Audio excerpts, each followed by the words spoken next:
Hello बच्चों, कैसे हो? सभी अच्छे होंगे। और इस कोविड-19 के दौर में जो महामारी का दौर चल रहा है उसमें आप सभी सुरक्षित होंगे, अपने घर पर होंगे और घर पर अपनी पढ़ाई जारी रख रहे होंगे। तो इसी के साथ हम जो हमारा सेकंड चैप्टर चल रहा है गाउस के नियम और उसके अनुप्रयोग, उसका जो नेक्स्ट टॉपिक है अपरिमित समरूप आवेशित अचालक परत के कारण विद्युत क्षेत्र की तीव्रता किस तरह से ज्ञात की जाती है, तो ये आज का हमारा नया टॉपिक है। तो आप सभी इस टॉपिक को पूरा देखें और पूरा समझें, पूरा वीडियो देखें, सब्सक्राइब जरूर करें, लाइक करें और कोई बात हो तो कमेंट लिखें जिससे मैं आपके बारे में और कुछ नया इसमें अपडेट कर सकूं, इस वीडियो को या अगले वीडियो में थोड़ा और सुधार कर सकूं। आवाज़ की कोई प्रॉब्लम हो या कोई भी किसी भी तरह की दिक्कत हो तो आप मुझे कॉल करके बताएं कि वीडियो आपको कैसा लग रहा है, मेरा जो समझाने का तरीका है वो आपको कैसा लग रहा है। तो ये चीज़ें आप सबको गौर करनी है और देखो, टॉपिक को आप पूरा देखोगे तो आपको समझ में ज़रूर आएगा।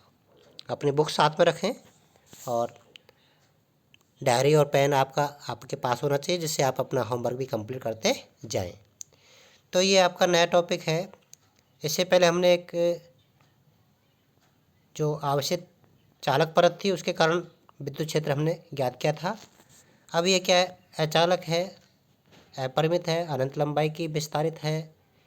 इसकी वजह से विद्युत क्षेत्र की तीव्रता क्या होगी, उसके लिए हमने क्या किया है, जैसे पहले क्या था, एक ABCD अनंत लंबाई की समरूप आवेशित जो परत है जिसको हम अचालक परत मान रहे हैं का एक पार्ट हम लेंगे जिसमें जिसमें एक समान पृष्ठ आवेश घनत्व क्या है, सिग्मा।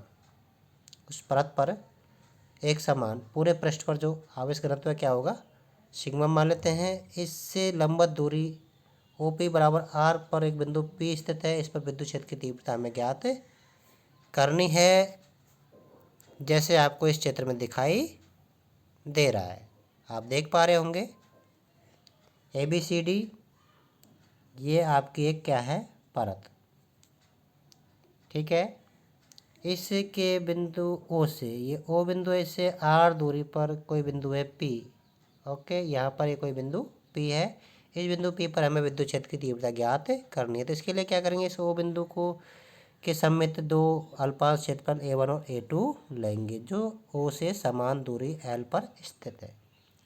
इन A1 और A2 के कारण जो विद्युत क्षेत्र की तीव्रताएं होंगी, A1 के कारण DE1 ये दिख रहा है और A2 के कारण क्या होगी, DE2। परिमाण में समान है लेकिन डायरेक्शन दोनों की अलग अलग है। इसलिए क्या करेंगे, हम इस P बिंदु पर इन DE1 और DE2 जो विद्युत क्षेत्र की तीव्रता हैं उनको हम क्षैतिज और लंबवत घटकों में वियोजित करेंगे। तो आपको पता है जो लंबवत घटक हैं E1 DE1 साइन थीटा और DE2 साइन थीटा, ये दोनों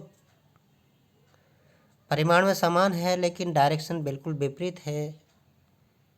तो इसलिए इनकी वजह से जो विद्युत क्षेत्र है वो क्या हो जाएगा, निरस्त हो जाएगा।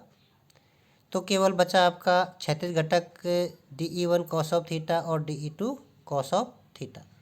क्षैतिज घटक जो हैं आपके, ये इनकी डायरेक्शन भी सेम है और परिमाण भी समान है। तो विद्युत क्षेत्र किन की वजह से होगा आपका, P बिंदु पर DE1 कॉस थीटा और DE2 कॉस थीटा होते हैं। तो ये क्षैतिज घटक के जुड़ जाएंगे, ठीक है। नेक्स्ट चलते हैं।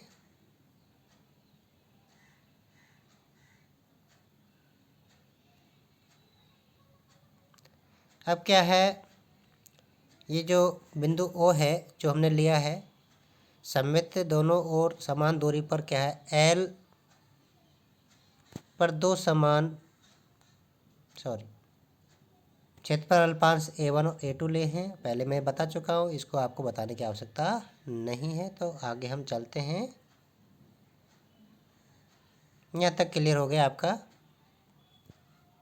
जबकि रेखा OP के अंदर घटक DE1 कॉस ऑफ थीटा और DE2 कॉस ऑफ थीटा है जो परस्पर क्या हो जाएंगे, जुड़ जाएंगे क्योंकि ये एक ही दिशा में है। अतः इस संपूर्ण पृष्ठ जो परत है आपकी को सममित अल्पांशों के युग्मों में विभक्त कर सकते हैं। तो प्रत्येक युग्म पर परिणाम विद्युत क्षेत्र की रेखा ओपी के अंदेशी होगा। अतः हम कह सकते हैं संपूर्ण परत के कारण बिंदु पी पर विद्युत क्षेत्र बिंदु को परत से जोड़ने वाली लंबवत रेखा के अंदेश होगा। क्लियर। इसके लिए क्या करेंगे, हम एक एस अनुप्रस्थ काट क्षेत्रफल और 2r लंबाई के बेलनाकार जो गाउसीय पृष्ठ है उसकी कल्पना करते हैं, जिसके वृत्तीय फलक पर बिंदु P स्थित है और परत बेलन के दो भागों में विभाजित कर देती है। जो परत है वो बेलन को दो पार्टों में विभाजित कर देती है। ये चित्र अनुसार आप देख सकते हो।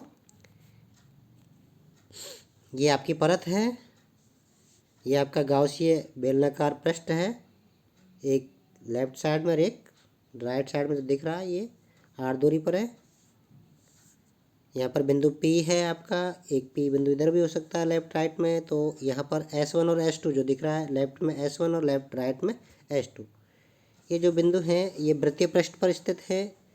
तो यहाँ पर विद्युत क्षेत्र जो होगा और पृष्ठ जो अल्पांश है क्षेत्रफल है डी एस और ई का जो डायरेक्शन वो सेम है।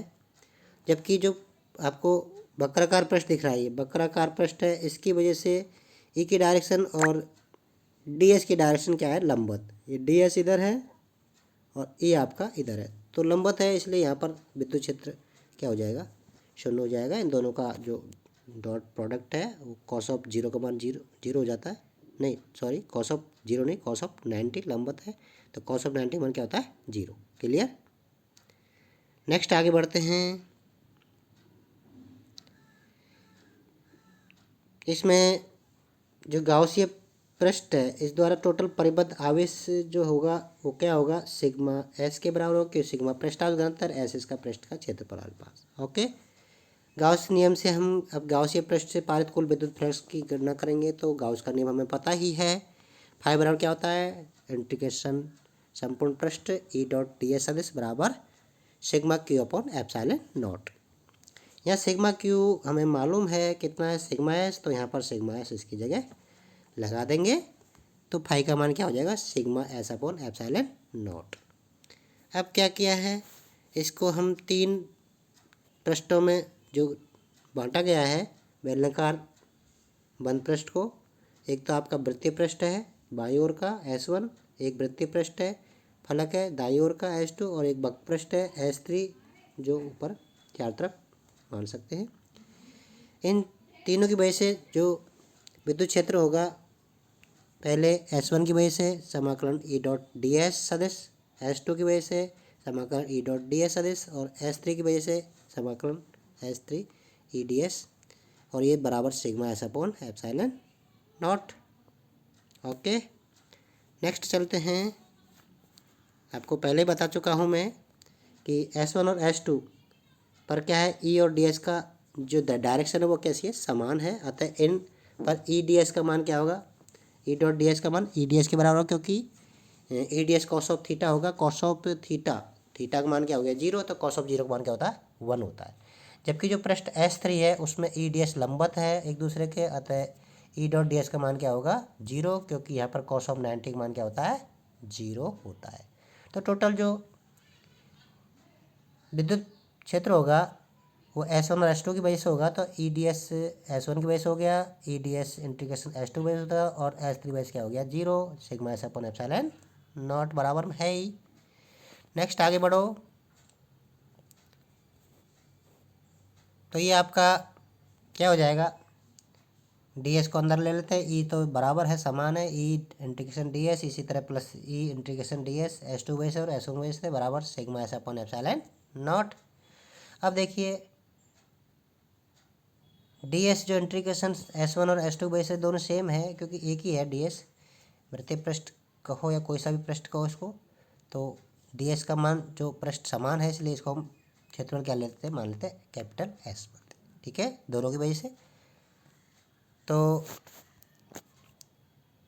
क्या हो जाएगा आपका, डी एस का मान एक लगा देंगे, एस लगा देंगे, तो ई एस हो गया, इधर ई एस हो गया, प्लस में बराबर sigma S upon epsilon not. E S और ई एस को जोड़ देंगे तो 2ES हो गया, sigma S upon epsilon not. यहाँ एस से एस कट जाएगा, तो ई बराबर क्या आ जाएगा आपका सिग्मा अपॉन 2 एप्सिलॉन नॉट। ये आपका विद्युत क्षेत्र की तीव्रता आ गई है। विद्युत क्षेत्र ई का मान सिग्मा अपॉन 2 एप्सिलॉन नॉट होगा। अगर इसको हम सदिश रूप में लिखें तो ई सदिश का मान क्या हो जाएगा, sigma upon 2 epsilon not an cap. और एन कैप क्या है, परत के अवलंब दिशा में इकाई सदिश होगा। अब क्या करें हम, ये तो क्लियर हो गया। टोटल विद्युत क्षेत्र किसकी वजह से है, आपका जो पी के अनुदिश घटक हैं उनकी वजह से ही था। अतः पी बिंदु के जो पी बिंदु है आपका आर दूरी पर कहीं पर भी अपन बात करें तो उससे टोटल विद्युत क्षेत्र का मान समान रहेगा। अपरिमित समरूप आवेशित परत के कारण विद्युत क्षेत्र दूरी पर निर्भर नहीं करता है। क्लियर है, क्योंकि आर पर डिपेंड नहीं करता है। आर कहीं पर भी हो, पी बिंदु किधर भी हो बराबर रहेगा, अर्थात यह एक समान विद्युत क्षेत्र उत्पन्न करती है। यदि अपरिमित आकार की नहीं है तो भी पट्टिका के निकट स्थित बिंदुओं के लिए जहाँ बिंदुओं की पट्टिका से दूरी पट्टिका की विमाओं से बहुत कम है भी यह सूत्र सन्निकट रूप से लागू किया। यानी कि अगर अपरिमित भी नहीं है तो भी बराबर रहेगा। क्लियर। अब बात करते हैं निर्भरता दूरी पर। तो ई और आर के बीच जो ये पहला वाला ग्राफ है आपको, क्योंकि आर पर डिपेंड नहीं करता है इसका, इसलिए ई का मान क्या रहेगा, एक समान रहेगा। दूसरा जो डायग्राम है वो सिग्मा पृष्ठांक घनत्व पर है, क्योंकि पृष्ठांक घनत्व के अनुक्रमणानुपाती है ई प्रोपोर्शनल टू सिग्मा। अतः ई सिग्मा का मान बढ़ेगा तो ई का मान भी बढ़ेगा। क्लियर, यानी कि समान चलेगा। जैसे सिग्मा बढ़ेगा ई बढ़ेगा, तो ये आपका इस तरह से ग्राफ बनेगा। तो ये आपका जो विद्युत क्षेत्र है वो इस तरह से डिपेंड करता है। ये भी आपका क्लियर हो चुका है। और कोई बात हो तो आप मुझे कांटेक्ट करें, मैं आपके लिए नए वीडियो के साथ फिर से उपस्थित होऊंगा।